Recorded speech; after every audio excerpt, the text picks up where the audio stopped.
misalnya ada pembisnis atau UMKM yang udah ngelakuin struktur ini, yang tadi hook, problem solving, terus benefit produk, dan juga CTA. Tapi tetap apa ya, kayak dikit penjualannya gitu loh. Nah itu apakah si bikin konten ini udah benar atau ada kesalahan lagi sih? Kita lihat juga, karena keberhasilan konten yang bagus itu secara sales ya, itu mereka udah secara audiensnya sendiri udah bisa ada yang save, misalkan ada save kontennya kita, share. Seenggaknya itu menarik lah ya, Nah, si itu kontennya menarik. itu. Kalau itu nggak ada sih sebenarnya itu emang berarti target konten kita belum tertarget untuk audiensnya gitu. Meskipun view-nya bagus ya. Iya, benar. Kasih tahu nih langkah pertama apa yang konkret banget yang bisa mereka lakuin buat besok.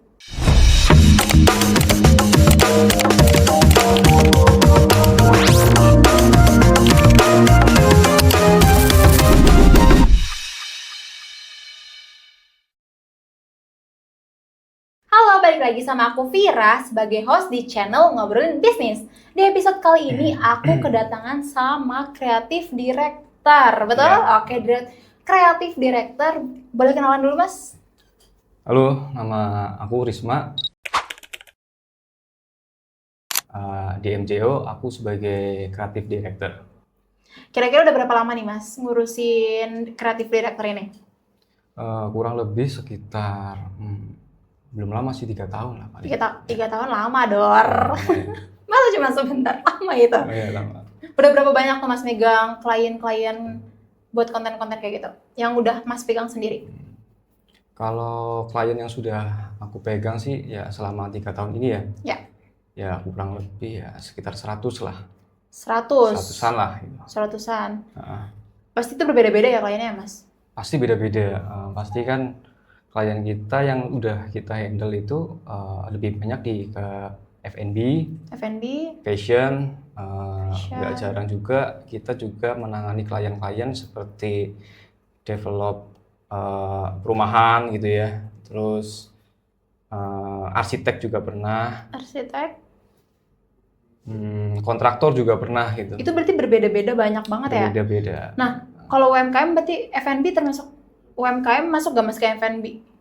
Masuk, itu Masuk masuk ya? ya. Nah, kalau misalnya Mas, aku pengen Mas bongkar banyaknya UMKM mikir kalau konten yang UMKM bikin tuh udah bagus nih, tapi mereka tuh sepi sama penonton. Nah, itu kira-kira apa sih Mas yang salah? Atau konten yang salah? Atau ada strategi yang emang mereka nggak ikutin? Atau yang kelewat kayak gitu? Konten mereka sepi? Iya, konten mereka sepi kayak gitu. Konten mereka sepi ya karena memang berarti kontennya nggak menarik ya. Nggak menarik, benar sih. Sepi nggak menarik guys, sepi nggak menarik. Dan juga yang jelas secara strategi kontennya mungkin belum sesuai gitu ya. Kurang. Dan ya secara strukturnya mungkin belum sesuai dengan kebutuhan gitu. Terus yang jelas kontennya apakah sudah menerapkan kayak hook-nya, apakah sudah menarik, terus apakah sudah menerapkan masalah atau menerapkan masalah sih. Apa ya, kayak si UMKM-nya udah menemukan masalah dulu gitu lah, masalah belum di audiens tersebut gitu ya. Jadi kayak si kontennya juga gimana Mas? Jadi gini. Coba. Jadi kontennya itu nggak menarik karena yang jelas tadi ya, apakah secara struktur apakah sudah sesuai atau belum. Dan juga relate atau enggak? Apakah relate dengan klien atau calon customer kita, yang bisa dibilang kalau konten kita itu tidak memberikan trigger secara emosional untuk klien kita, jelas calon klien juga akan scroll ya untuk iklan apa kita. Sih ini gitu. Nah juga, dan itu juga balik lagi, klien setelah menonton kita misalkan secara hook itu udah keren ya. Nah, balik lagi setelah itu apa gitu? Apa yang mau diharapkan? Berarti banyak ya struktur dari konten ya? Nah, nih Mas, aku mau nanya. Dari konten yang klien misalnya lihat nih, kesalahan apa yang paling sering terjadi gitu? Konten sepi kayak gitu? Yang sering terjadi ya jelas ini ya, apa namanya, misalkan nih, ada satu klien ya contohnya, misalkan dari yang pernah aku lihat dari konten dari klien yang udah pernah aku handle, itu mereka udah menerapkan hook yang bagus nih. Tapi Hooknya udah bagus. sayangnya dari hook itu yang udah bagus, mereka langsung ke arahnya ke penjualan gitu. Oh, langsung nggak Ya, basa-basi ya, nggak tapi langsung ke basa-basi, sales langsung. tanpa dia tahu permasalahan si klien itu apa. Jadi ya otomatis mereka menghindar Ya gitu kayak kan. udah males kan. Iya, ibaratnya analoginya gini. Kayak kita tuh jalan sama orang baru ngobrol baru kenal gitu kan, Iya. langsung diajak nikah gitu kan. Waduh, Nah, saya juga mikir dulu itu Mas, tiba-tiba diajak nikah. pasti mikir kan. Iya. Pas lagi ngapain sih mau nikah dulu, Iya. mau nikah kayak gitu kan. Kenalan juga belum? Iya. Iya benar. Nah, gitulah analoginya kayak gitu. Oh, oke. Nah, itu yang sering terjadi pada klien-klien yang udah kita handle itu kebanyakan kayak gitu. Harapannya sih dari mereka sih setelah misalkan secara konten hooknya udah bagus, harapannya mereka udah nawarin penjualan nih, Iya. itu works gitu. Ternyata kan enggak gitu. Ya itu sih kesalahan-kesalahan yang biasanya mereka bikin kayak gitu. Berarti masih ada struktur lagi Mas setelah hook itu? Kan emang Masih. hook kan itu kan katanya jantungnya konten, Iya. jantungnya video tuh, jantungnya nih. Oke. Nah, setelah jantungnya tuh apa lagi tuh biar penonton tuh nggak langsung scroll aja gitu. Oke, kita balik lagi ke hook ya. Hook itu kan ibaratnya emang penentu buat kita scroll lagi atau berhenti di konten kita Betul. secara visual ya. Ya. Nah, kita balik lagi dari hook itu, konten kita itu apa namanya, memberikan trigger ke audiens secara emosionalnya tuh apa ya? Ibaratnya gini, orang lihat itu ini kontennya gue banget nih gitu. Iya.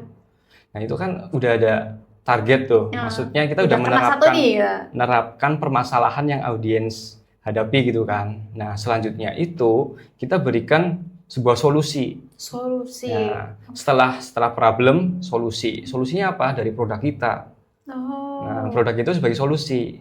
Nah, dari solusi itu, nah kita akhirnya memberikan call to action-nya kepada audiens atau CTA-nya. calon customer untuk membeli produk kita gitu. Oh. Nah, seringkali mereka itu mengabaikan itu gitu. Itu dipakai kalau kontennya buat sales ya? Ya, buat itu untuk penjualan. sales, iya. Jadi ada hook, terus Problemnya dari audiens, problem yang dipunyain sama Iya. audiensnya, dan produk kita sebagai problem solve-nya. benefit dari Ya, produknya. benefitnya adalah sebagai problem solve, dan juga kembali ke pengambilan keputusan. Ya. Ajakan. Apakah audiens itu mau membeli produk kita atau enggak?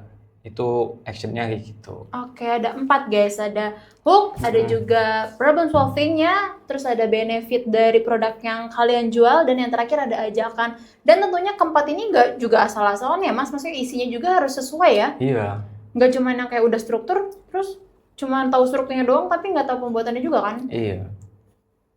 Oke, gini Mas, aku mau nanya nih, misalnya ada pembisnis atau UMKM yang udah ngelakuin struktur ini, yang tadi hook, problem solving, terus benefit produk, dan juga CTA, tapi tetap apa ya, kayak dikit penjualannya gitu loh. Nah itu apakah si bikin konten ini udah benar atau ada kesalahan lagi sih, sampai nggak bisa nyampe ke sales target gitu? Kalau dari aku, kalau misalkan strukturnya itu udah sesuai dengan target audiens, harusnya sih paling nggak ada ini ya, apa namanya, ketertarikan dari audiens. Yeah. Nah, biasanya untuk kita lihat itu kenapa view-nya jelek.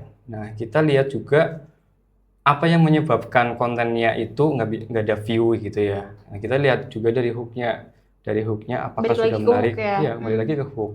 Hook-nya itu udah memberikan pancingan ke target audiens itu tentang permasalahan mereka nggak Ya, gitu. benar-benar. Balik lagi sih ke situ. Kalau misalkan nggak ada, setahuku sih kalau misalkan apa namanya, view-nya kurang bagus, maksudnya view-nya udah bagus ya, tapi nggak tertarget. Nah, itu ke target audiensnya sih. Itu Tepat atau enggak tepat ya? atau enggak Oh, benar. gitu.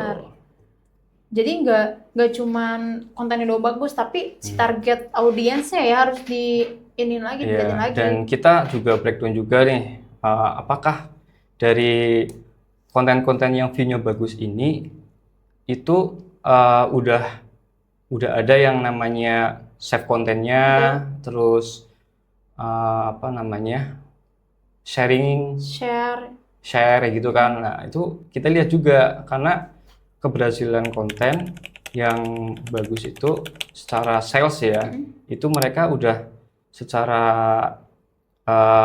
audiensnya sendiri udah bisa ada yang save, misalkan ada save kontennya kita, share. Seenggaknya itu menarik lah ya Nah, si itu kontennya menarik. itu. Kalau itu nggak ada sih sebenarnya itu emang berarti target konten kita belum tertarget untuk audiensnya gitu. Meskipun view-nya bagus ya. Iya, benar. Biasanya kalau view-nya bagus itu mereka hanya cuma lihat aja, setelah selesai habis itu scroll lagi Iya, gitu kayak kan. udahlah gitu kan. Iya. Aku juga sering gitu sih Mas, aku suka scroll TikTok kan. Awalnya kayak oh iya nih gue banget, tapi pas lagi di apa namanya sampai pertengahan-tengah kayak apaan sih scroll lagi. Iya. Terus aku pernah juga yang tadi Mas bilang oke udah oke, pas awal-awal itu aku banget, pas sampai selesai juga aku banget, tapi kayak ragu karena ternyata dia nggak bikin aku trust gitu loh sama apa yang dia sampaikan. Itu berarti termasuk juga ya sama Masuk juga. si struktur yang tadi itu.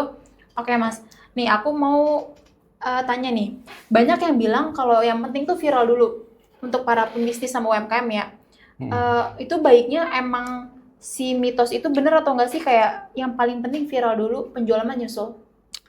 Kalau aku sih malah setengah-setengah sih ya. Maksudnya 50-50? 50-50 gitu. Dalam artian viral butuh sih. Kalau viral butuh, tapi setengahnya lagi viral yang kayak gimana dulu gitu kan. Oh benar. Ya, kalau hanya cuman viral aja, tapi tanpa tertarget dengan audiens buat apa gitu. Iya sih. Viral, misalkan ya paling cuma dilihat aja sampai selesai, habis itu scroll lagi gitu.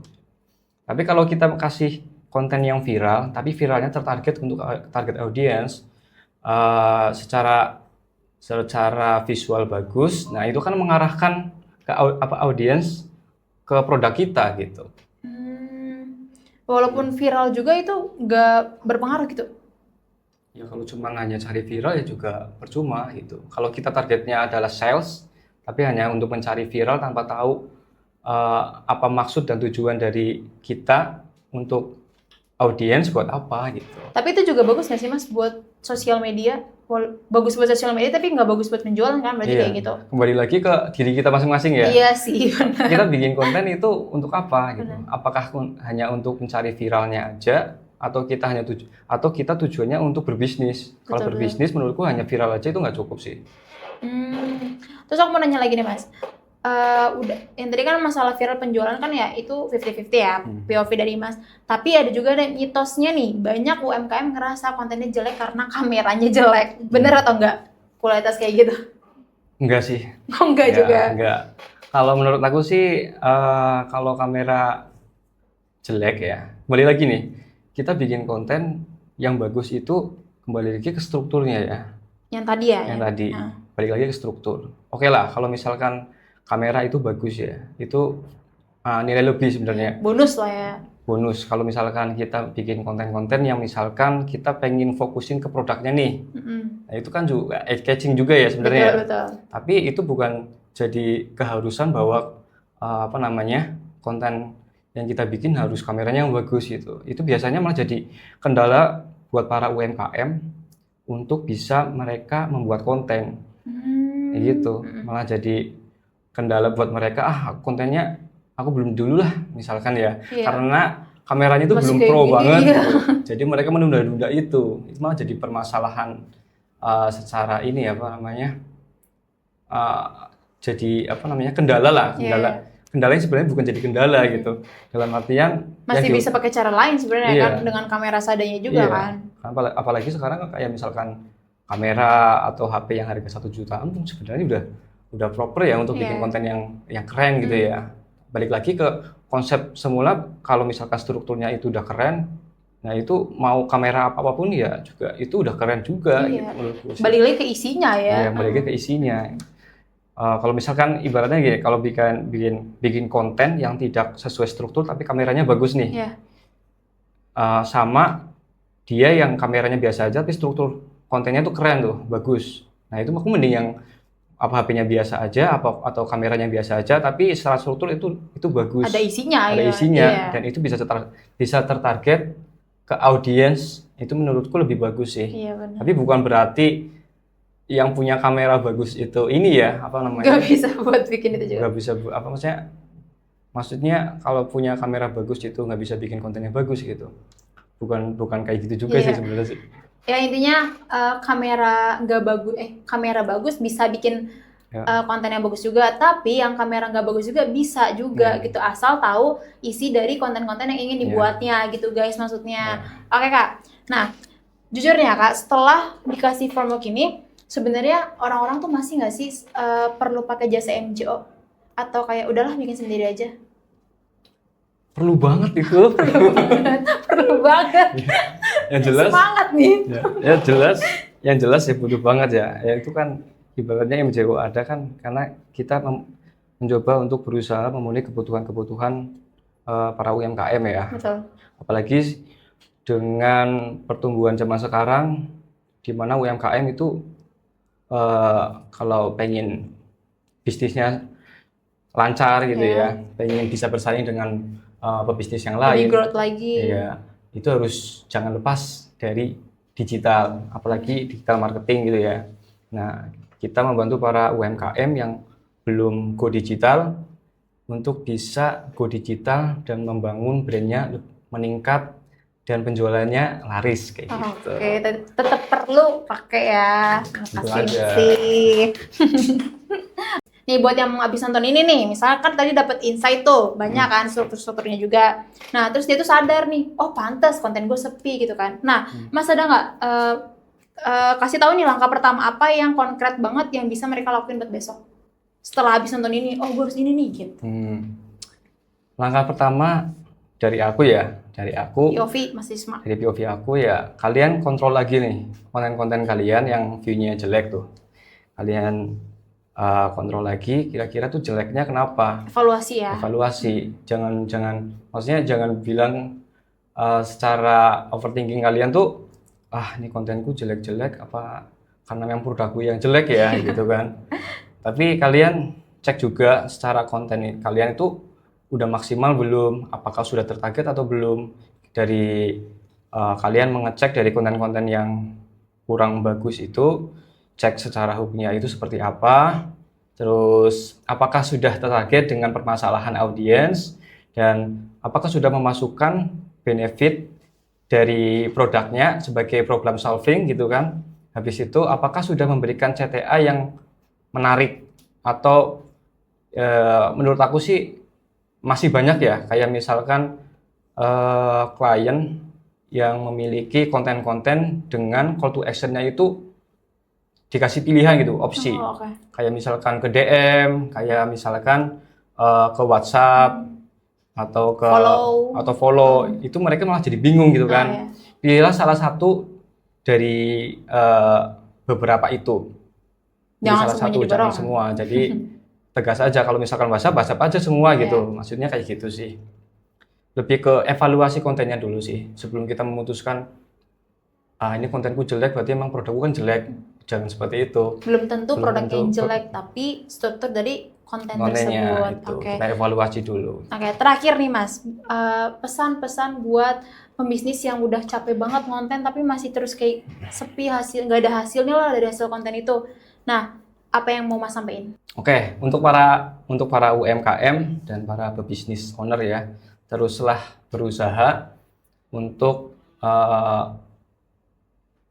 konsisten untuk membuat konten-konten, dan juga evaluasi setiap konten-konten yang dirasa kurang baik dan kurang bagus dari struktur yang sudah kalian tahu gitu ya, yang udah saya jelaskan tadi.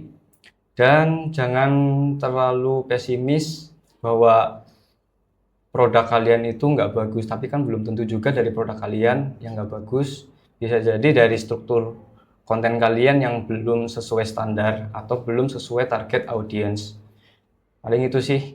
Semoga sukses buat para UMKM. Widih, mantap. Oke. Makasih Mas Risma. Jadi intinya konten yang kalian sepi itu bukan karena isi kontennya kurang cakep atau kurang kayak gimana, Hmm. tapi karena adanya lapisan yang masih kurang ya, ada struktur-struktur yang masih kurang kalian pakai. Contohnya kayak hooknya belum tepat, problem solvingnya belum tepat, terus benefit produk yang kalian jual juga belum tepat cara penyampaiannya, atau bahkan CTA-nya juga masih agak bolong-bolong ya Mas, masih belum yakin lah mau mana nih CTA-nya, ke WA kah atau ke apakah gitu. Jadi pastiin itu kalian udah evaluasi. Oke, coba bedah satu-satu konten kalian, siapa tahu emang ada beberapa banyak masalah di konten kalian. Aku mau tahu seberapa banyak yang udah kalian buat dari 4 struktur ini. Boleh tulis dalam komentar. Sampai ketemu di episode selanjutnya. Jangan lupa subscribe. Bye-bye. Duh, kok aku juga Makasih, Mas beda-beda. Risma. Makasih Mas Risma. Sama-sama. Makasih.